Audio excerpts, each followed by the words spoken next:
know how sometimes you look at a dashboard and say, well, that's helpful, but I wish I could do more. This is where data apps come in. Let me explain. Dashboards are great at giving you a snapshot of your data.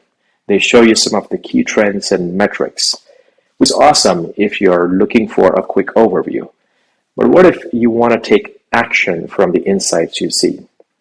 Dashboards usually lack the workflow that allows your users to take action from the insights they see. For example, sending an email or updating the status of the order in the backend or assigning a task to a peer, all from a single place. Data apps are usually well suited for these types of use cases because they allow you to customize the analytics experience to precisely meet your users' needs. But now you might ask, wouldn't this take a really long time to create a data app and then deploy it and have it push through IT before it sees the light of the day? Not anymore. With Semaphor, you can create and deploy production-grade data apps within minutes, and you can share those apps with your end users just like you share your dashboards. Let's go check out how. All right, so let's quickly walk through the setup. I'm logged into Semaphor. I have created a sample dashboard here that we can use today. And you can also see I have a Vite React project, which simply says hello world. I'm using Vite for today's video, but you can use any open source framework of your choice to build your apps. So as you can see, I have 3 lines of code here that says hello world, which is reflected within our localhost 5174. So the first question is, how do we take this dashboard and render it inside of our app?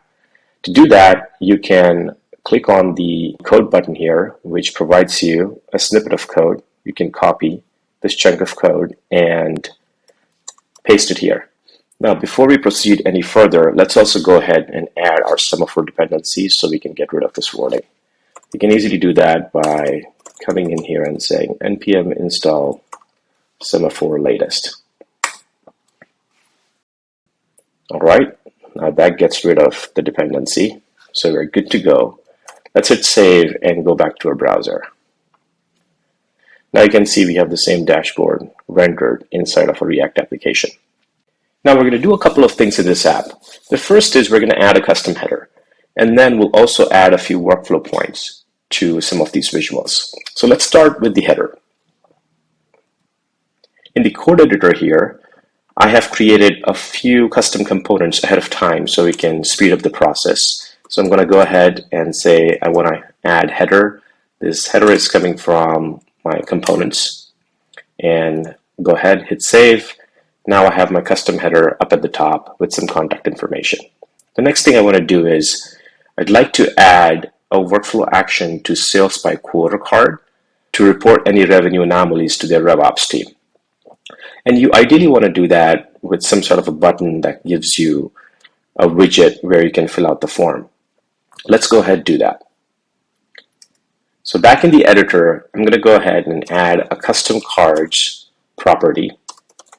That property takes an argument of custom cards array, like so. Now I have a custom cards object with card ID and the footer component. Let's do a quick save, go back to our browser. Now we have a report revenue action here that sales leaders can click. They can report an issue to the area. They can click the area team. They can provide the subject description and send a quick note. Now let's also say that you want your sales leaders to be able to contact the district managers and ask them questions about the dip or the spike in a revenue for a certain state. So for example, I'd like to be able to click on the spike here and send a quick note to the district manager. So how can we do that? To do this, Semaphor provides you the event actions. Now back in the code editor, we can define our on chart element click event. This takes a function like handle element click, and we can provide that function over here. So this function effectively checks when the card title is sales by state and then opens up the pop-up. Now let's go ahead and add that pop-up here down at the bottom, and we're good to go. Let's go back to our app. At this point, what you will see is we have our action ready to go.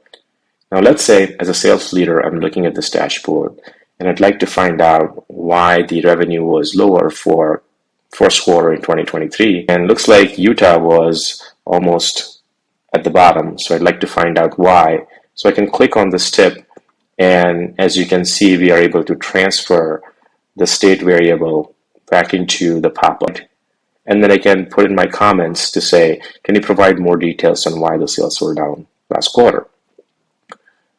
So as you can see, that's how we can start to hook our custom actions into a dashboard and turn that into an actual app.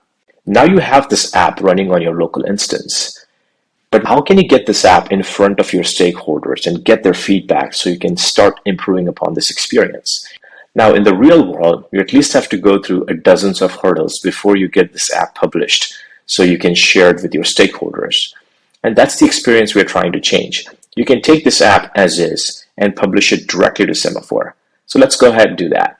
Now, the first thing we're going to do is we're going to go ahead and build our app. We can do that with npm run build. This builds our app and creates assets in the distribution folder over here. The next thing we want to do is we want to get the Semaphor CLI by installing it globally, like npm install Semaphor CLI latest. I've already gone ahead and performed this step. Once you are here, you can now initialize your app. You can do that by saying Semaphor init, which asks you your name of the app. So we're going to name this app as my dashboard app. It's going to ask you for your build path, which is the distribution directory we see here. So we're going to leave that as is. And then you're going to have to provide a couple of details with regards to your project ID and project secret. We can get the project ID by going back to the projects page and copying the project ID. Let's paste that.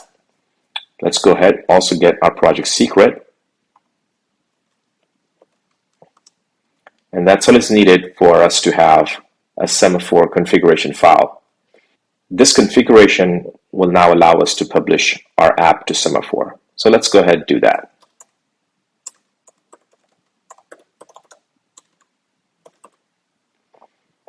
Hit enter. At this point, our app is getting published into Semaphor. Now let's come back to Semaphor and go into our project. Here you would see you have a tab called apps, and within the apps, now we have my dashboard app available. You can click on this app. That brings us the app that we just published to Semaphor with all of the interactivity and all of the custom actions persisted here. So I can report the revenue issue. I can also contact my district manager. I also have my custom navigation. I can also see this app in full screen. And as you would see that this app is actually coming from Semaphor. So you can avoid all the cycles to go through your platform teams and have the app approved. You have the app within Semaphor that you can securely share with your stakeholders, just like you would your dashboard. So next time you find yourself wishing your dashboards could do more, remember, there's a whole new world of possibilities out there with Semaphor Apps. Semaphor Apps are not just step up from a dashboard. They are a whole new way of thinking and interacting with the data. If you'd like to learn more, reach out to us.